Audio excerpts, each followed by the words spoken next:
There was a time I couldn't focus for more than 10 minutes without my mind drifting toward fantasy. It wasn't always physical, it was psychological. A mental loop I couldn't escape. It felt like my brain had been hijacked by desire, and I was no longer in control of my own thoughts. We live in a world that profits from your attention, and nothing captures it faster than desire. Every image, every scroll, every video is designed to stimulate you. Slowly, your brain stops chasing purpose and starts chasing dopamine, and you don't even notice it happening. I know what it's like to feel controlled by that. You wake up tired. You tell yourself you'll focus today, but then one click, one glance, one moment of weakness, and hours are gone. You feel guilty, frustrated, ashamed. But the real cost isn't just time, it's clarity, confidence, and power. When I started to desexualize my brain, it wasn't because I became cold or emotionless. It was because I wanted freedom.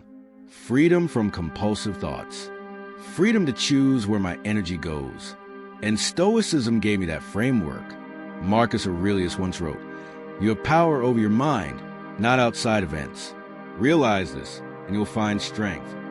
That line changed everything for me, because I realized I had been living the opposite way, letting the outside world dictate my inner world. Every image, every temptation, every impulse had authority over me. So I started small. I cleaned up my digital life, unfollowed accounts that fed lust instead of growth. I began meditating, not to escape thoughts, but to observe them. When I caught my mind wandering, I didn't judge it. I redirected it, over and over again. At first, it was exhausting. My mind fought back. It wanted the quick pleasure, the easy escape. But slowly, something shifted. I started waking up with more energy. My focus returned. My work felt deeper. I could hold eye contact longer. My relationship became stronger.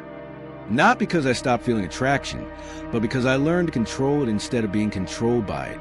Desire isn't evil. It's energy. But when that energy isn't mastered, it leaks. It drains your drive, your motivation, your presence. The Stoics taught that the greatest victory is over the self. And for many men today, that battlefield is in the mind. The more I practiced restraint, the more powerful I felt. Not in an arrogant way, but in a calm, grounded way. Like my mind was finally my own again. I realized that the world doesn't need more stimulation. It needs more strength. If you're stuck in that cycle right now, I want you to know you're not broken. You're just distracted, and your brain can heal. Start by protecting your attention like your life depends on it, because it does. Don't let algorithms dictate your desires. Reclaim your time. Reclaim your thoughts. Because every time you say no to temporary pleasure, you say yes to long-term power. Every time you resist the urge to escape, you build the strength to lead. And when you finally master your impulses, you'll see what I did. The moment you desexualize your brain, your life stops feeling like chaos and starts feeling like purpose. And that's when you'll understand the world doesn't need to change. Your focus does.